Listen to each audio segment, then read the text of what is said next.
Olá, boa noite, doutora Rosali, assumindo o Instagram da Débora Brasil para a gente começar hoje mais um episódio do Débora Talks. E antes, esperando aqui as pessoas entrarem na sala, nossa convidada de hoje entrar na sala, eu vou dar aquelas informações habituais.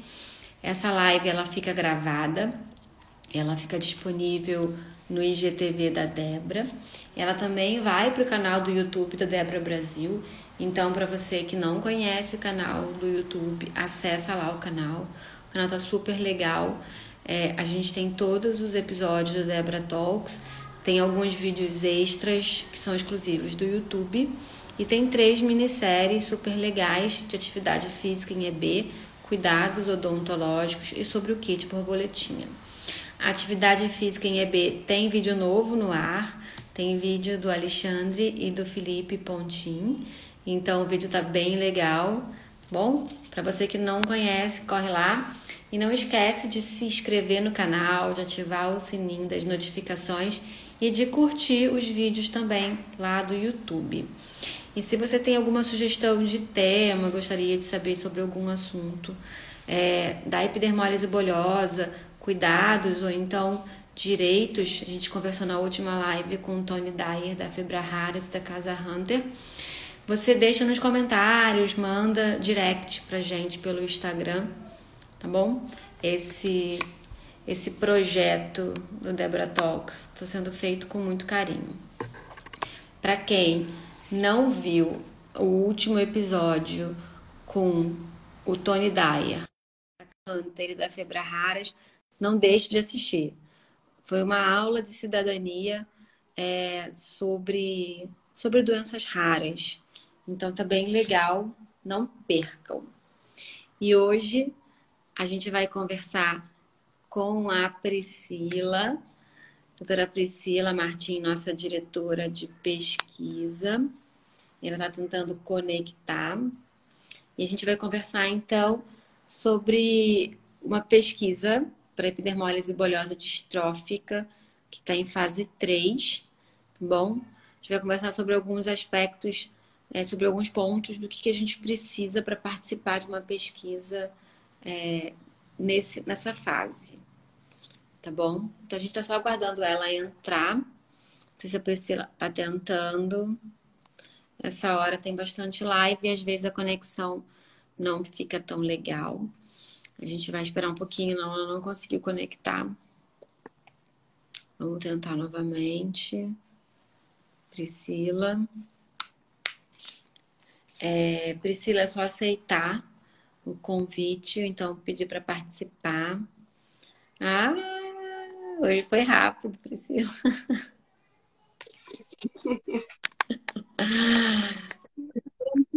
Minutos aqui com você. A Juliana colocou aqui, que live com o Tony. Muito obrigada, Débora. Realmente, foi uma live sensacional. Então, assim, que aula. Que aula sobre direito. E não é para doenças raras em si, né? Foi uma aula mesmo de cidadania, assim, do que a gente precisa, assim, como sociedade. Cada um tem o seu papel. Foi bem legal, então não percam. Assistam. Todas as lives estão no IGTV, no canal no YouTube, no site da Débora Brasil. Não tem motivo para não ver. Tem tudo que é plataforma, Priscila. Não tem como falar, não tive como ver. Então, em todas as plataformas. Eu não tenho Instagram. Não tem problema. Tenho YouTube. Eu não tenho YouTube, não tem problema. Eu tenho Instagram. Eu não tenho nenhum dos dois. Eu não gosto de rede social. Eu não gosto de YouTube. Tá bom? Não tem problema. Tá no site da Débora. Então, não tem como não ver. Cercou de todos os lados para que esse conteúdo possa chegar a muitas pessoas, a cada vez mais pessoas, e não só da comunidade EB, né? Acho que a gente tem que espalhar isso para todo mundo, para quem tem doenças raras, para quem não tem doenças raras. Um ponto que o Tony falou que é super importante, eu acho que é a sociedade, né? A gente precisa pressionar de uma forma porque é direito de todos, né? Se fosse com seu filho ou com um parente, né? A gente, como sociedade, a gente precisa exigir que isso seja cumprido. A gente tem aí 5 minutinhos, Priscila, o pessoal está entrando. Tem várias pessoas aqui que são figurinhas do Debra Talks, estão em todos. Eu vou dar um cartão para essas pessoas.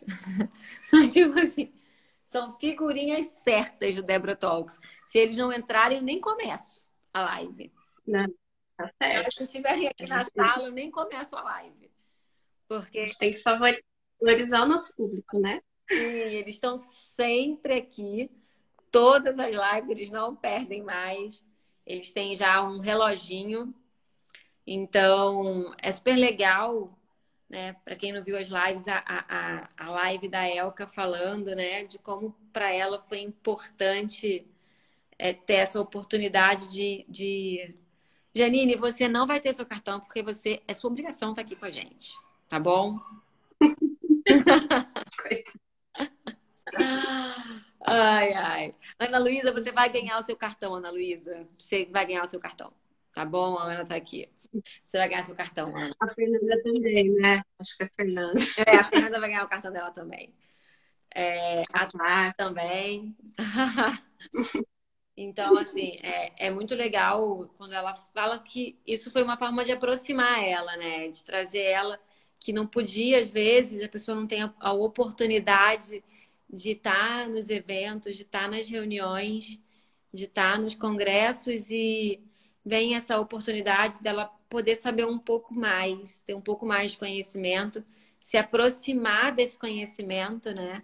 Que é tão importante e também contar a história dela, né? Deixar um pouquinho dessa história gravada para que outras gerações possam assistir, né? Eu acho que isso que é o mais importante, né? É bem emocionante, tá sendo bem emocionante para a gente, né, Priscila? nossa, como... Gente, se não fosse essas talks que a gente está fazendo, eu não conheceria a história de quase nenhum paciente, né? Porque eu não atendo, não sou médica. Então, assim, é muito bom a gente saber o que acontece, sabe? Porque assim a gente pode ajudar mais, a gente pode ir atrás das coisas, né? É muito essencial. Tá sendo Muito. uma coisa, assim, pra gente super enriquecedora. Depois a gente se liga, né? É quando acaba aqui, o Leandro liga, aí a gente fica comentando. Bastidores, pessoal. A gente fica comentando as coisas, assim, o quanto que de repente naquele dia foi essencial ouvir uma história de vocês. Assim. A gente quer muito que vocês contem pra gente o que acontece, o que vocês querem, pra gente tentar fazer o que vocês querem. Nós estamos aqui para ajudar. Né? Sim. É muito essencial, realmente.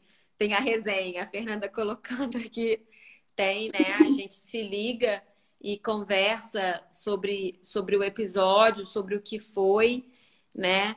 E programa, assim, os próximos, conta que vai ser e a gente vê a história sendo contada, né? A gente programa e aí vem uma história, a gente entende que já estava certo, né? A próxima tem link, mesmo sem a gente saber, a história vai acontecendo e vai sendo construída.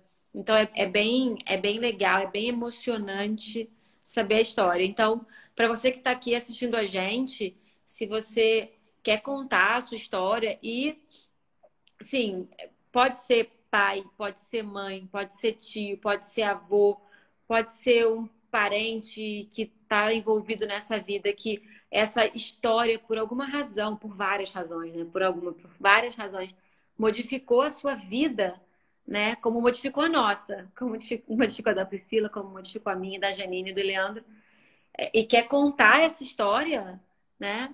Manda um direct pra gente, né? A gente vai ter um super prazer em abrir esse espaço e ouvir essa história, né? Porque a gente quer ouvir. Eu quero escutar, a Priscila quer escutar, a Janine, o Leandro e todo mundo que entra na sala. A gente vem para escutar essa história e para aprender com ela, né? A gente tem aprendido bastante, tem sido bem enriquecedor para todos nós que estamos tendo essa oportunidade. Então, divulguem. A Vitória está aqui, linda, Vitória. Linda, Vitória, que que também foi nossa convidada. A Inca tá aqui também, foi nossa convidada. Foi a segunda leva de mães, né, que veio aqui. Primeiro foi a Ju e a Jéssica, depois a Inca e a Tati, eu acho que foi, né? Isso. Então, assim, participem, assim, mandem pra gente. Vai ser um imenso, imenso prazer ouvir essa história. Pra gente tem sido incrível conhecer um pouquinho dessa história. E hoje a gente vai conversar sobre pesquisas, Priscila, doutora Priscila, sobre pesquisas clínicas em fase 3. A gente, para quem não viu as nossas lives, né, anteriores, a Priscila foi a segunda live desse projeto, a segunda e a terceira live desse projeto, onde a Priscila, lá atrás, né, Priscila?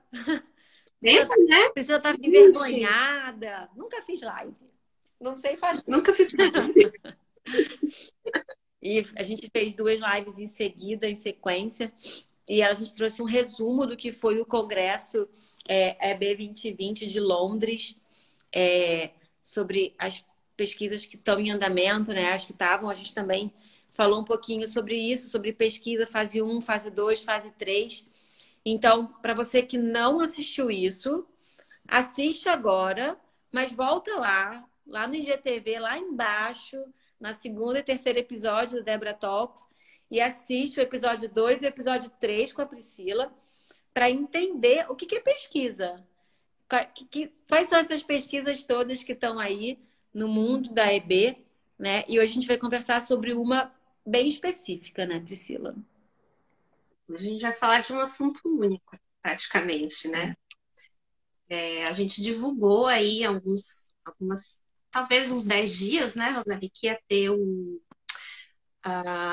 Open to Community, então é uma conferência aberta à comunidade, que uma outra entidade americana faz, que eles são super engajados em pesquisa e divulgação em IB, que chama IB Research.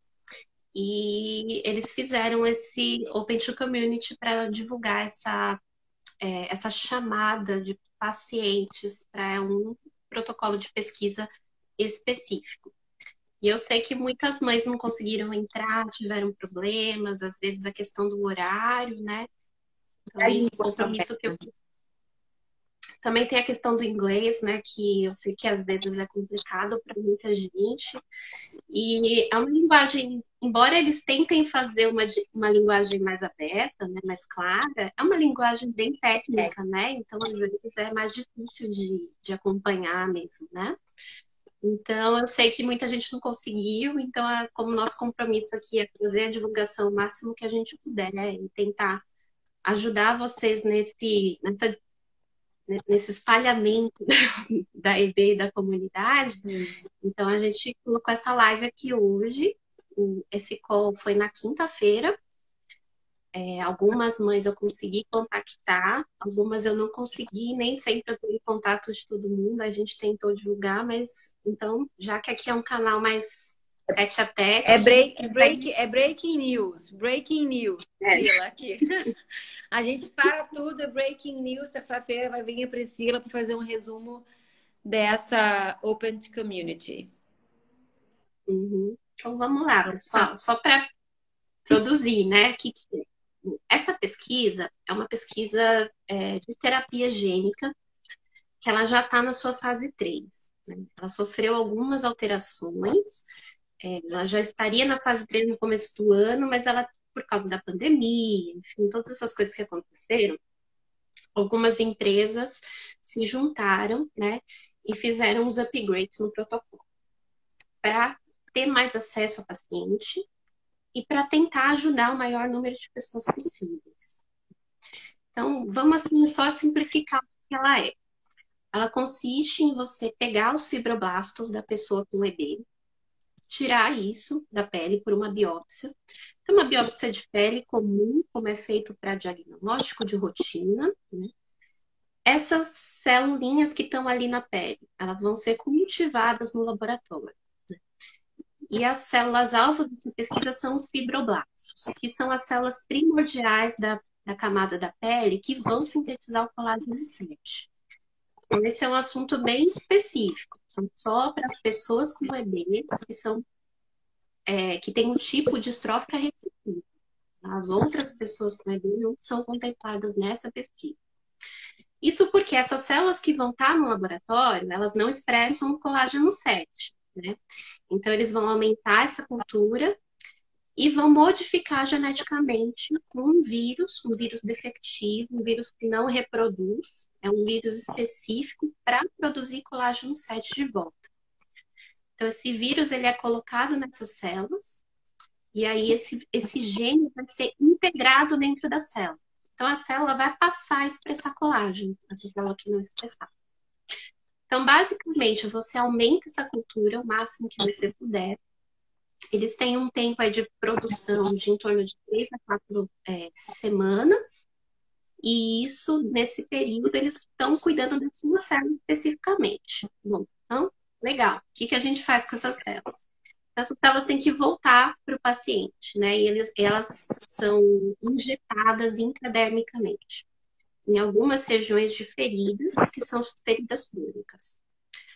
Então, nesse call da comunidade, que eles chamaram, como essa pesquisa já passou pela sua fase 1 e 2, que consistiu basicamente em mostrar que é seguro o método e tem sua eficácia comprovada, ela está sendo expandida para mais pessoas com EB. Então, eles estão pretendendo agora, nesse novo trial, convocar 24 pacientes, tá? Que tenham diagnóstico genético comprovado de epidermólise bolhosa distrófica recessiva.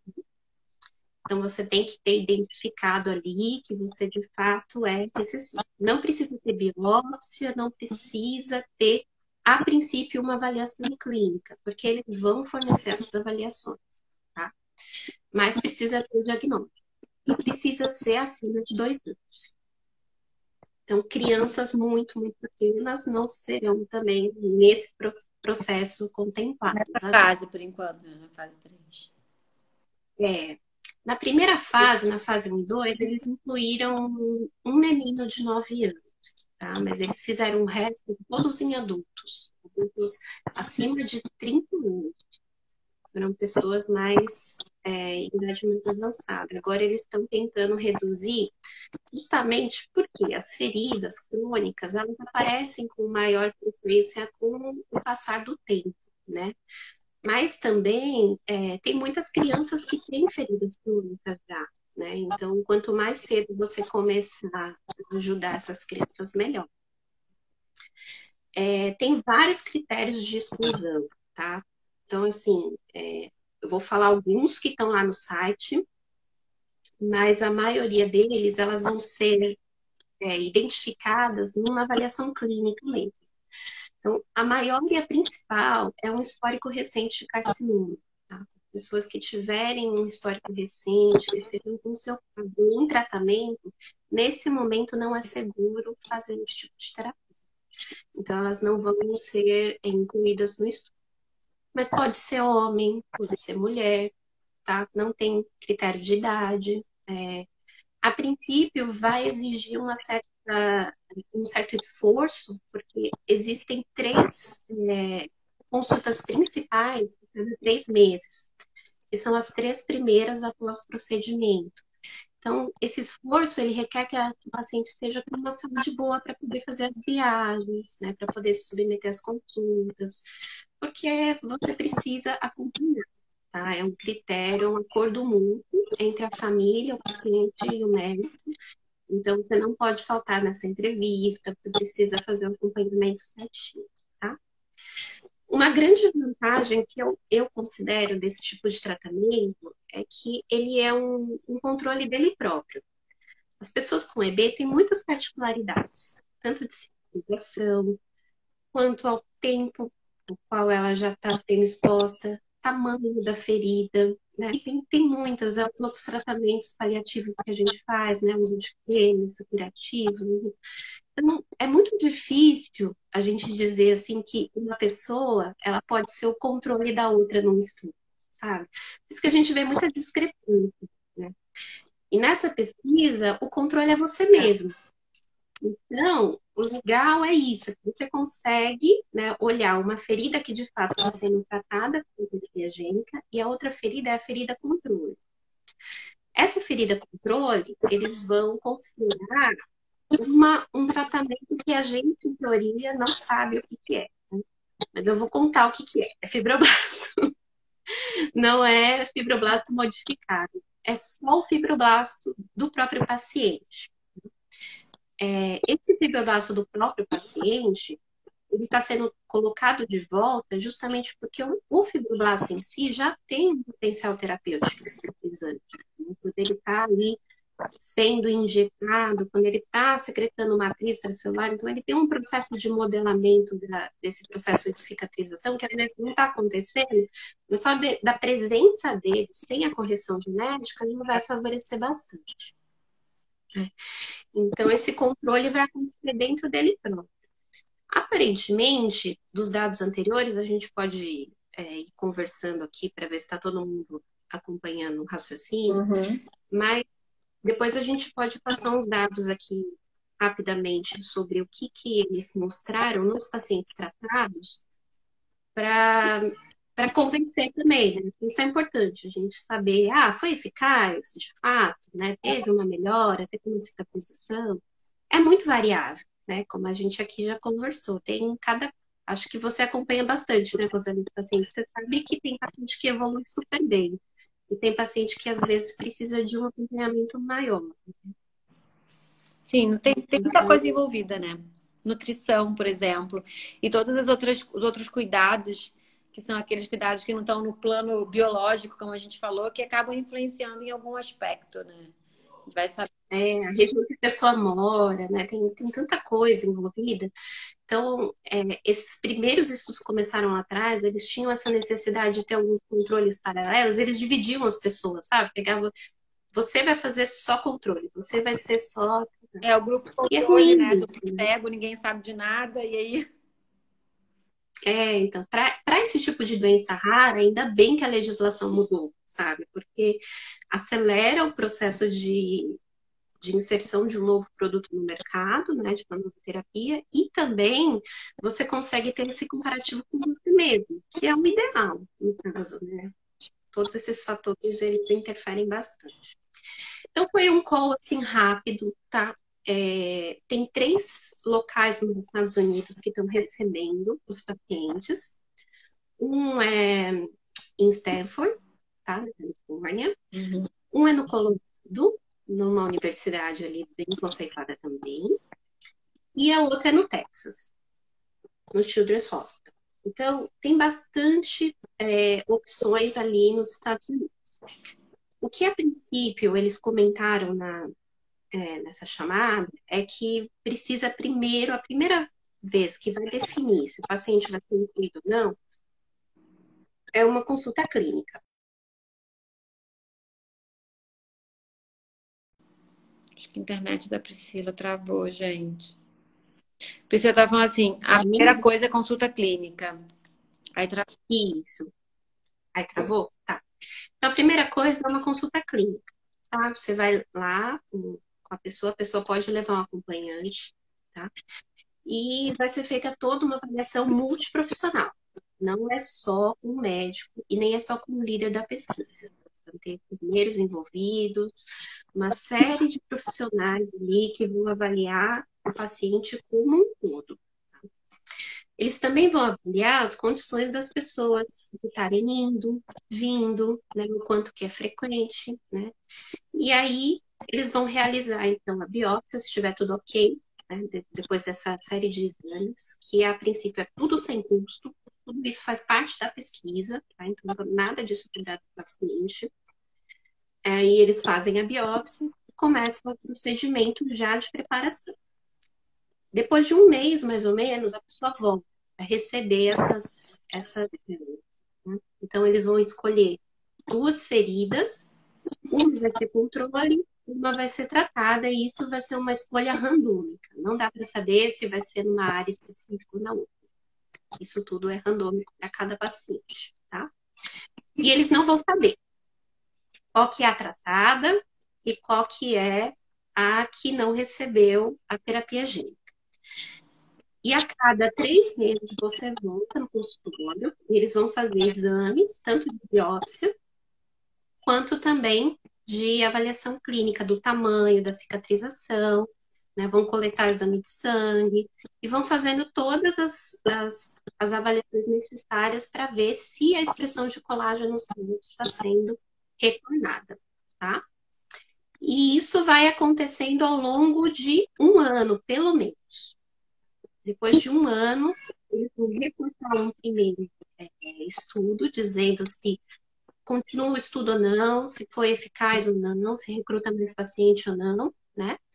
E aí, depois, esses pacientes recebem um acompanhamento anual, ou a cada 6 meses, dependendo do quadro, né? Durante até 10 anos. Você vai ficar bastante tempo recebendo suporte dessas áreas, né? Outras áreas podem ser tratadas, eles ainda não afirmaram isso, mas dentro desse estudo vai ser, por enquanto, pelo menos 3 áreas de escolha, né? E aí, depois de 1 ano, eles vão reafirmar se vai poder tratar outras áreas também. Outras dúvidas surgiram lá na hora. Algumas mães perguntaram, né? Se, por exemplo, se eu tiver que ir, eu moro em outro estado, nos Estados Unidos. Se eu tiver que ir, vocês custeiam o translado, o hotel, a refeição, né? Porque isso é uma consulta demorada, a gente sabe, né? Então, tudo isso eles vão custear. Então, não se espera que nem a família, nem os pacientes paguem por isso. Tudo isso é feito por reembolso. Tá? Você pode, de repente, ficar num hotel próximo à universidade, né? Então, tudo isso vai acontecendo de maneira dinâmica, né? Não são também 24 pacientes de uma vez, não é assim que funciona, né? Então, eles têm uma meta de cumprir 24, né? Mas eles vão selecionar isso muito bem. Principalmente os iniciais, né? Porque os iniciais são cruciais para uma pesquisa ser de sucesso, né? Vamos assim dizer, né? Mas eles foram muito abertos, sabe? Eu gostei muito, assim. Primeiro que eles naturalmente assim. Stanford tem uma tradição assim de ser um centro super de referência, né? E eles foram super abertos a, tipo, não, vamos conversar, mesmo que você ache que você não vai conseguir, que não é o momento, manda um e-mail para mim, sabe? Vamos conversar sobre isso, porque é a primeira vez que eu me sinto capaz de dar alguma coisa para vocês, né? Porque a gente está aqui há tantos anos lutando e a gente acredita tanto nessa terapia que agora eu estou podendo oferecer algo, né? Assim, então, para o próprio pesquisador e para o médico, é muito satisfatório poder dar uma chance para algumas feridas não virarem carcinoma, né? Alguma coisa mais grave. Tem algumas perguntas aí, Rodrigo? Você quer que... Priscila, uma coisa que você falou que é super importante, às vezes as pessoas pensam assim, mas é só uma ferida crônica. Mas aí esse é o ponto principal, Priscila. Essa ferida crônica é aquela que vira o câncer. Aquela ferida que não cicatriza, que fica anos, né? E ela acaba tendo mais chance de virar um carcinoma. E não é só isso, aquela ferida crônica é o que expolia o paciente, é o que sangra, é o que favorece a anemia, é o que é uma porta aberta para a infecção. Então, assim, as feridas crônicas, elas são um problema a curto, médio e longo prazo. A longo prazo, ela vira o câncer, que é uma causa de morte, né? O câncer hoje, na AEB, a gente vai conversar sobre isso, o tratamento, ele é difícil, né? Não existem outros tratamentos que não cirúrgicos, às vezes eles são muito mutilantes, precisa amputar membros. Então, como a gente conversou com a Elka, né, na outra live, então a ferida crônica ela é um problema. Por isso que é tão importante uma terapia que está voltada para a ferida crônica.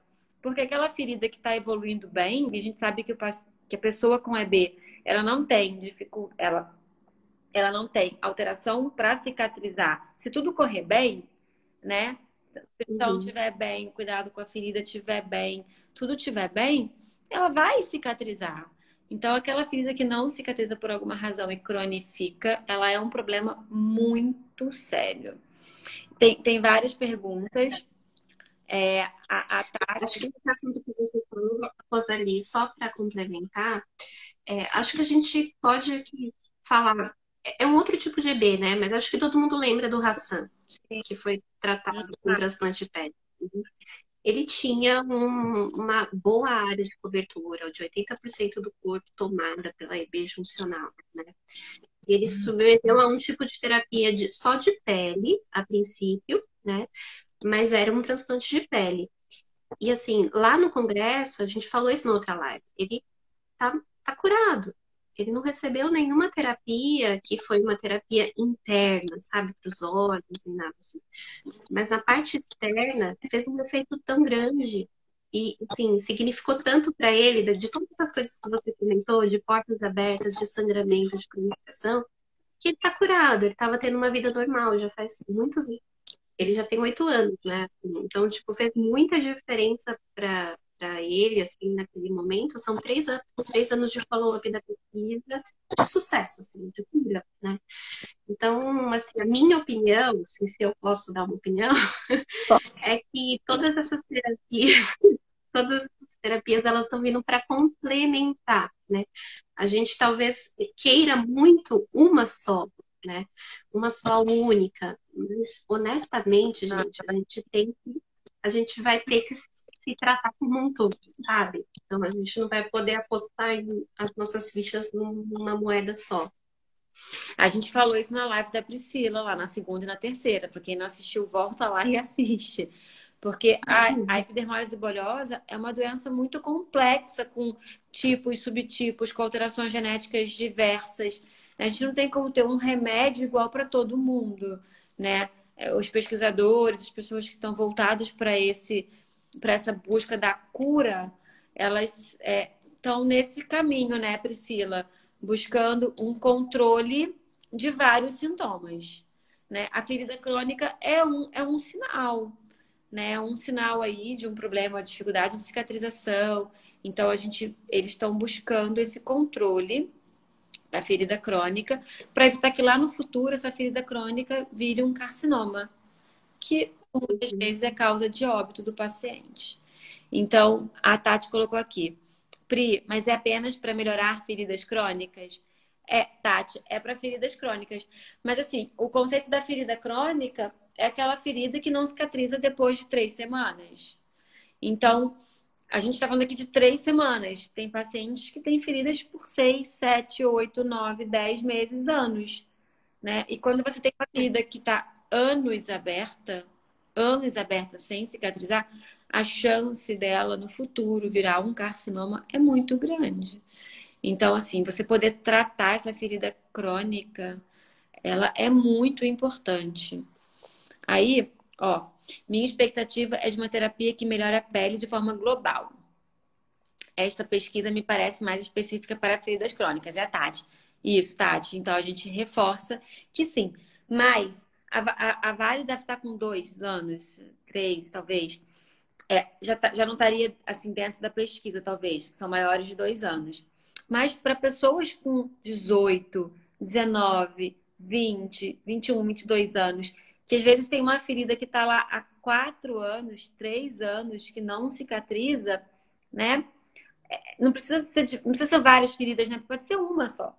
Essa uma ferida. É uma... Essa uma só é Eles que vai precisam virar o de duas. câncer. Não, mas essa que vai É, virar, entendeu?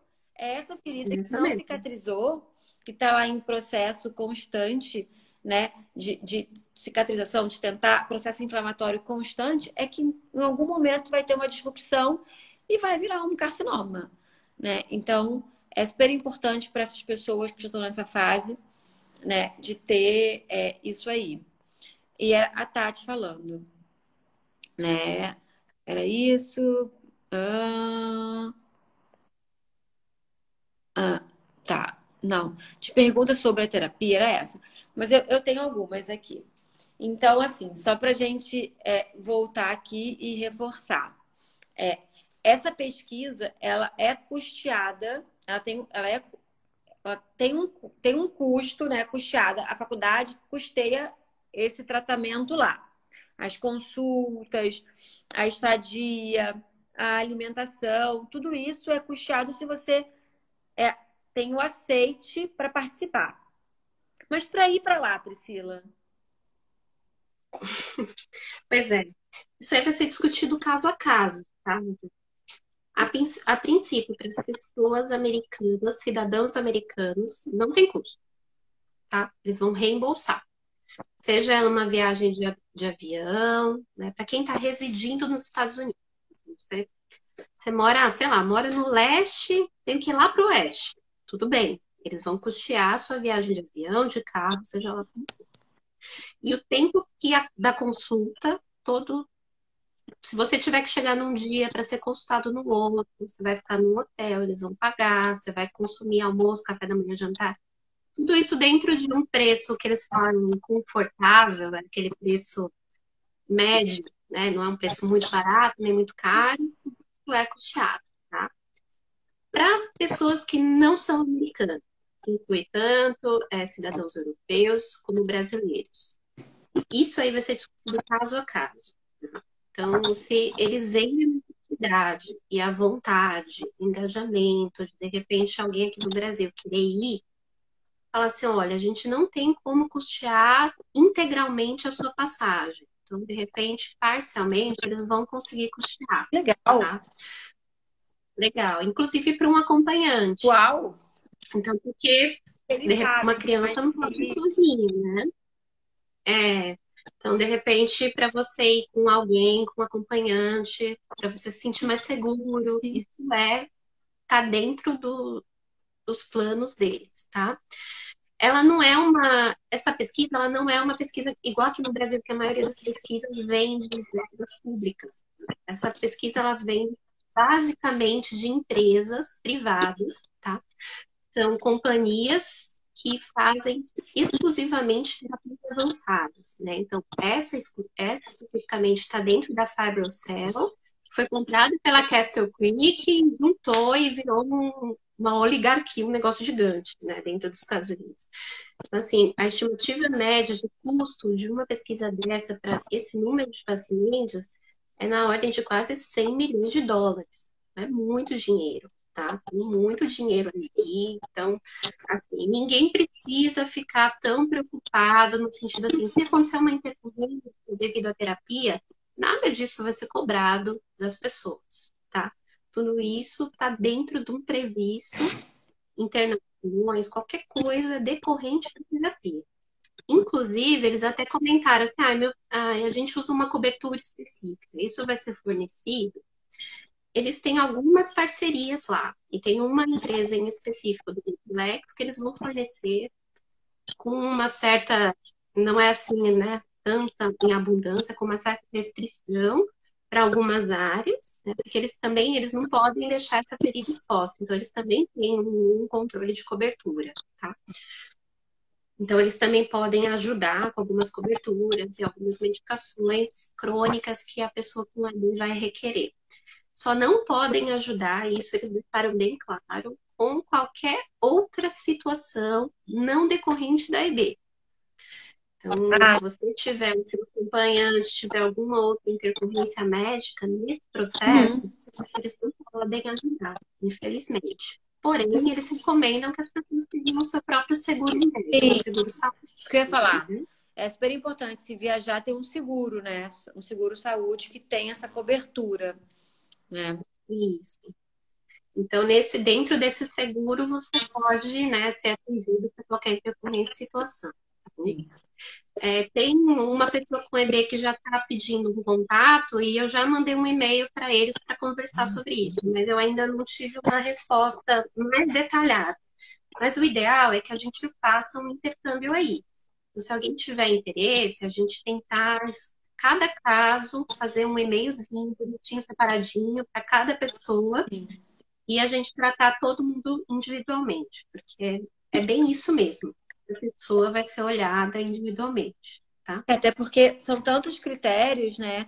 Você falou, assim, primeiro de tudo, a pessoa tem que ter um mapeamento genético, né? Eu botei aqui e sem isso a gente não consegue nem dividir, separar o joio do trigo, como a gente fala, como as nossas mães falavam antigamente. Por isso que o mapeamento genético é tão importante, para a gente poder realmente saber, né? E sem isso não consegue nem pensar em participar da pesquisa. Então, a pessoa precisa ter um mapeamento genético para poder participar, para ter a chance de participar dessa ou de qualquer outra pesquisa que vai vir aí no futuro. Então, o mapeamento genético é super importante. Você falou também das áreas. Eu não entendi muito bem, assim, o paciente vai poder escolher a área que vai ser tratada. Vamos supor, ele tem várias feridas crônicas. 3, 4. Ele vai poder escolher a área ou os pesquisadores vão escolher? Como é que vai ser isso? Se ele tiver várias, ele vai poder dar a opinião dele, tá? Se ele tiver muitas. Tá?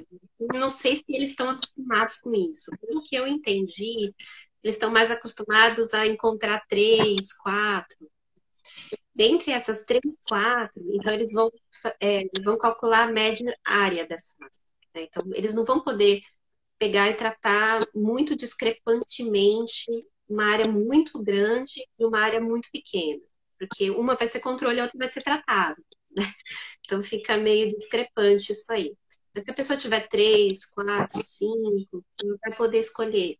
Tá? Isso vai ser levado em consideração. Claro que se elas tiverem um perfil, uma região, né? Lembrando que o tratamento são injeções locais. Sim. Né? Então essas injeções... Super importante você falar isso, Priscila. Essas injeções, elas precisam ser possíveis de ser realizadas, né? Então, você não vai poder injetar em uma área muito difícil acesso. Acho que você pode me corrigir se eu estiver errada, Rosalie. Acho que, assim, a área de juntas é um pouco complicado, né? Porque não tem tanto musculatura, e é uma injeção intradérmica. Então, tem algumas coisas, assim, que vão se dificultar dependendo de algumas áreas. E outras são mais sensíveis, né? A gente sabe que sente mais dor em algumas áreas. Total. Né? E a idade vai influenciar, né? Imagina você fazer isso numa criança com 4 anos, né? É totalmente diferente de você fazer num adulto de 20, né? É bem diferente essa aceitação, né? Então, eu acho que por isso que com criança é um pouco mais difícil, porque você precisa fazer essa injeção intralesional para aplicar o fibroblasto aí, geneticamente modificado. E numa criança de 2 anos, 3 anos, a gente às vezes precisa de sedação, o que ia dificultar ainda mais. Né? Eles vão ter uma anestesia local, tá? Acho que alguém perguntou Eles colocam anestesia tópica. Colocam anestesia tópica, porque às vezes, dependendo, é uma região da borda, né? Então, você tem uma ferida assim, mais ou menos, eles começam a injetar na área das bordas. Então, eles sabem que vai estar dolorido. Às vezes tem um pouco de prurido, né? Tem um pouco de casca ali, alguma coisa assim. Então, como você tem que limpar antes muito bem. E esse processo também, às vezes, é doloroso, então vai ter anestesia tópica. Sim. Então, se a ferida chegar lá, ela tem que estar num ponto, né? Eles devem tratar a ferida previamente, de repente tirar aquele biofilme, tirar aquela crosta, limpar aquela ferida, para poder então aplicar o produto e a partir daí fazer o tratamento lá. Você falou que eles têm um tratamento standard de coberturas, por exemplo. Se aquela pessoa usa uma cobertura X, a partir daquele momento que ela injeta o produto fibroblasto, ela tem que passar a usar aquele material específico que a equipe de pesquisa indicou. É isso? Para aquela área, sim. Para aquela área, sim.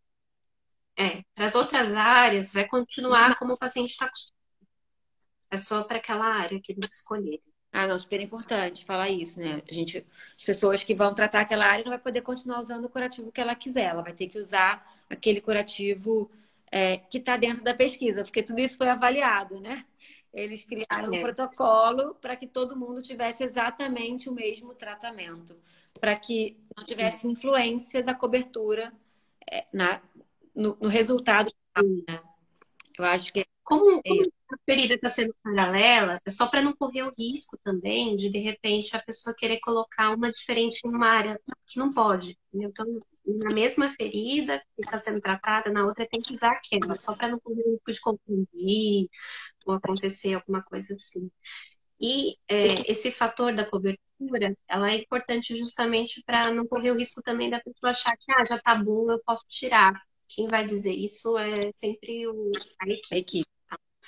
O Otto colocou aqui, microscopia eletrônica, e ele questionou. Não, Otto, não é eu não sei qual foi a sua pergunta em relação à microscopia eletrônica, mas não sei onde se encaixa. A gente está falando do mapeamento genético, então a pessoa precisa tirar sangue ou saliva, né, Priscila?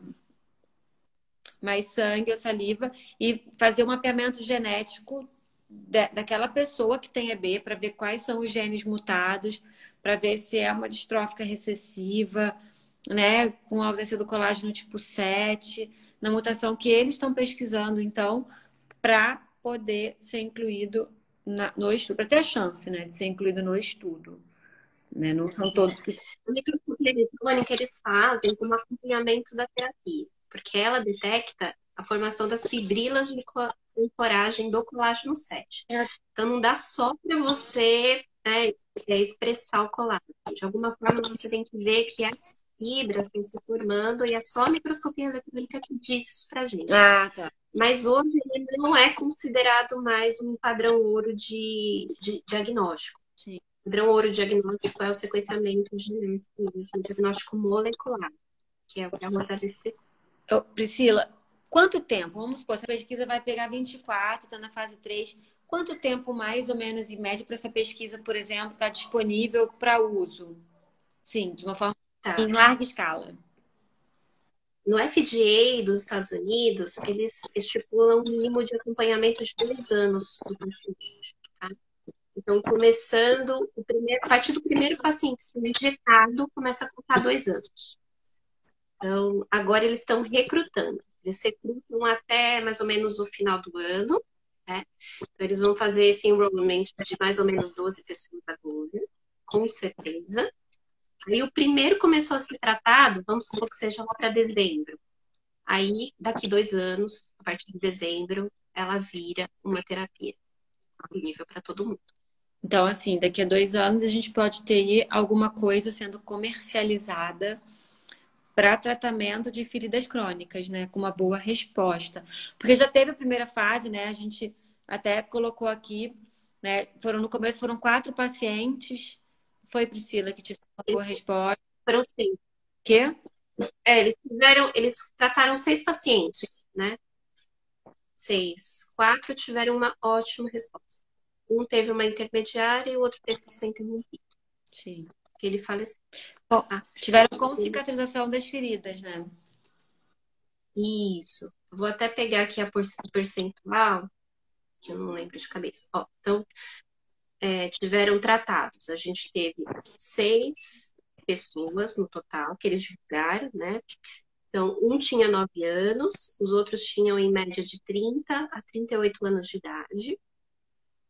Tinham 5 homens e uma mulher.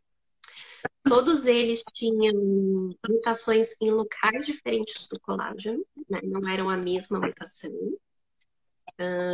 Todos eles tinham tipos de expressão diferentes também, né? E nenhum deles foi detectado, após a terapia, expressão de anticolágeno 7, tá? Que é uma resposta imunológica do corpo contra a proteína, que a gente não quer isso, né? Isso é uma resposta ruim nesse caso. Então, nenhum deles teve, né? Mas a gente teve um caso de carcinoma, que não foi na área tratada, foi em outra área, né? E essas complicações ocorreram e resultaram numa fatalidade nesse processo. E outro também teve um quadro de progressão de carcinoma também em outra área, mas foi resolvido. Ele só teve que interromper o estudo. Isso depois de 2 anos que ele já estava acompanhando, tá? Essa pesquisa fase 1 e 2, ela começou há 3 anos atrás. Bem rápida, né, Priscila? Foi bem rápido, né? As áreas tratadas em média, que a gente vai dar um percentual médio aqui, todo mundo que teve área tratada de terapia gênica teve um percentual de cura acima de 80%. Então, assim, foi bastante cicatrização, né? Isso após, eles fazem acompanhamentos semanais por até 32 semanas. Eles olharam aqui. Até essas 32 semanas, eles tiveram essa super melhora. Né?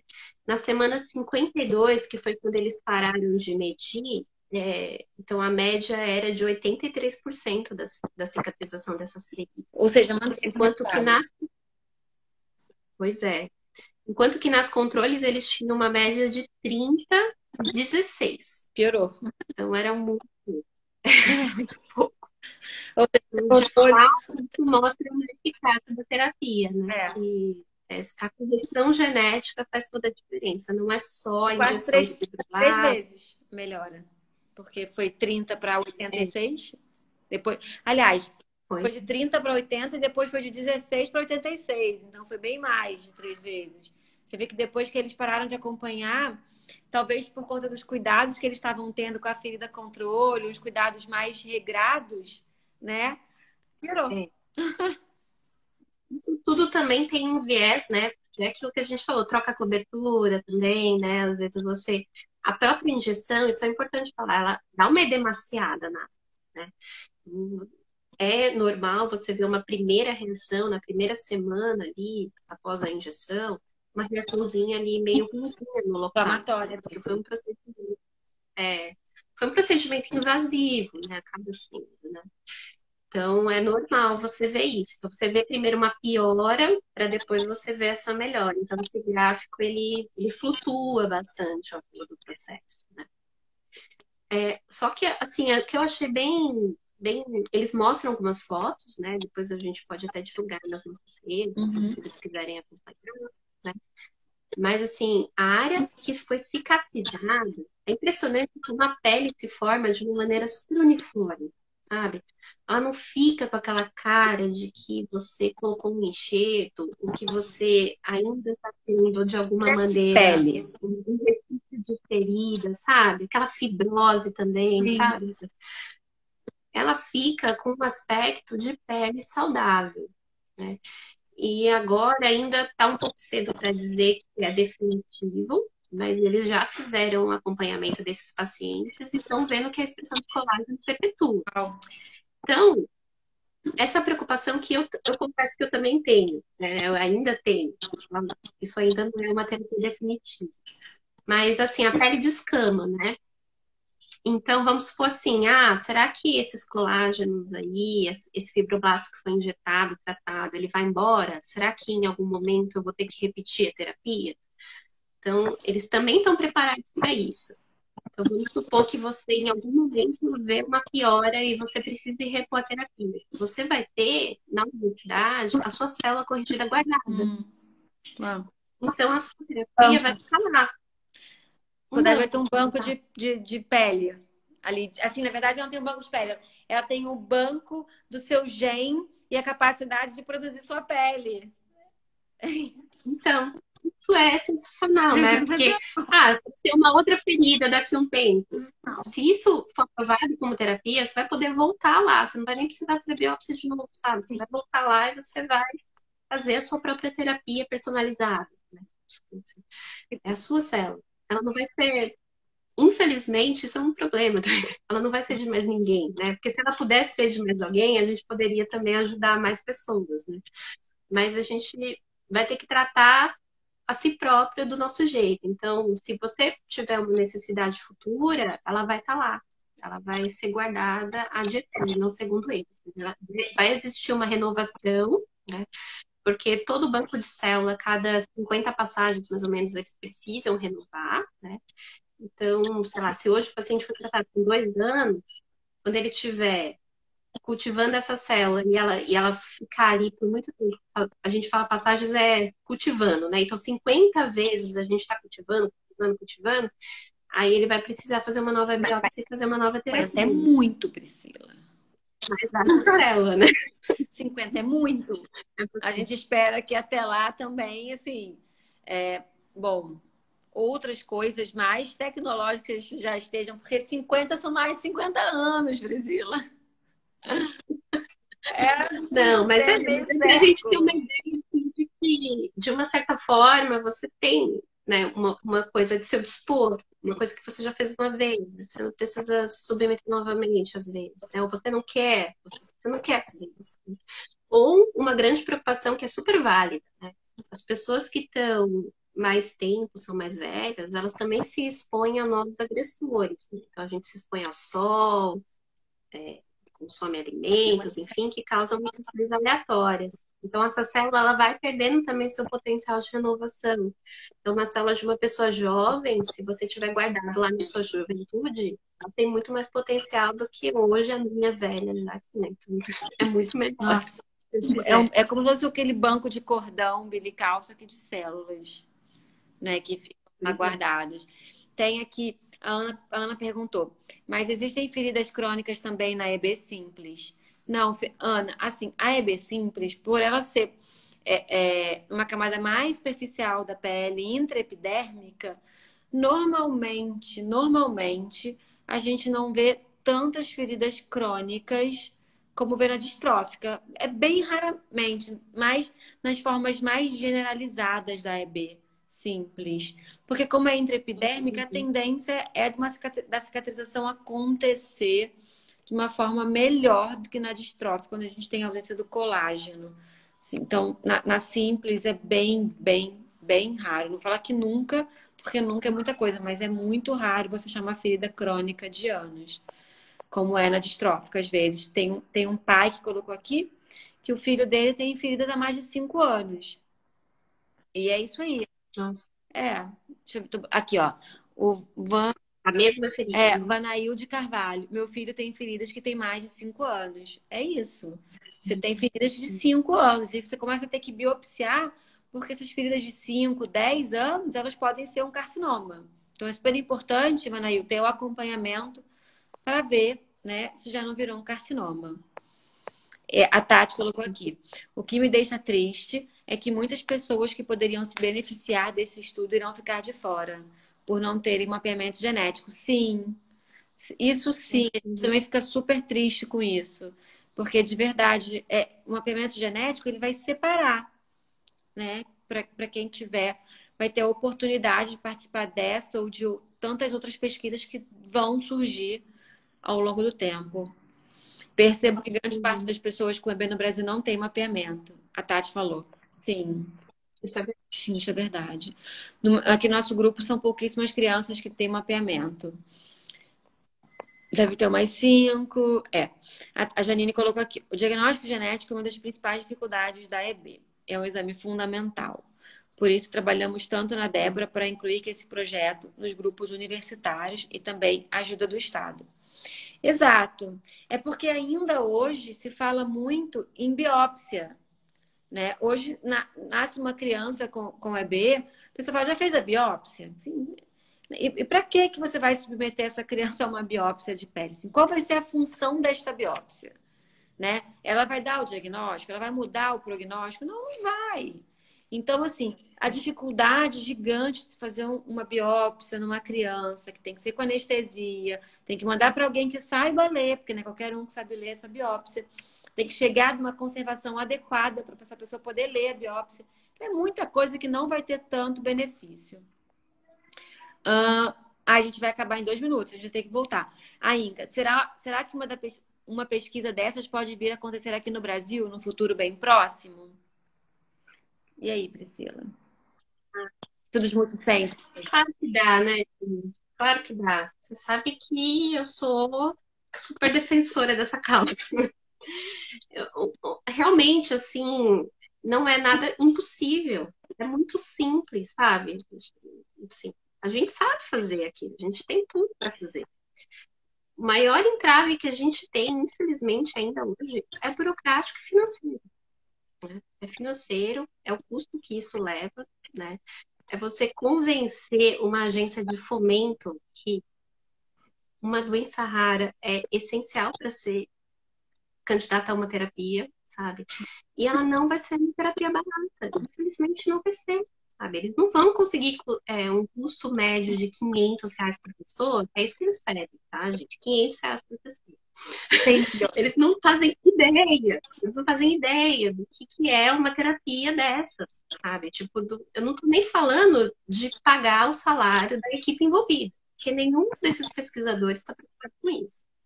Tá todo mundo preocupado em comprar o básico para você cultivar isso em umas condições que a gente chama de good manufacturing Gente, vai É, cair em 20 segundos, tá?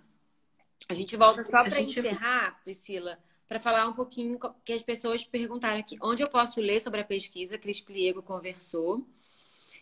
A Tati falou que sempre muito esclarecedor. E a Cris também falou assim: tem sempre que falar isso da biópsia. Realmente, sempre. A gente vai cair e a gente volta, tá bom? Para terminar.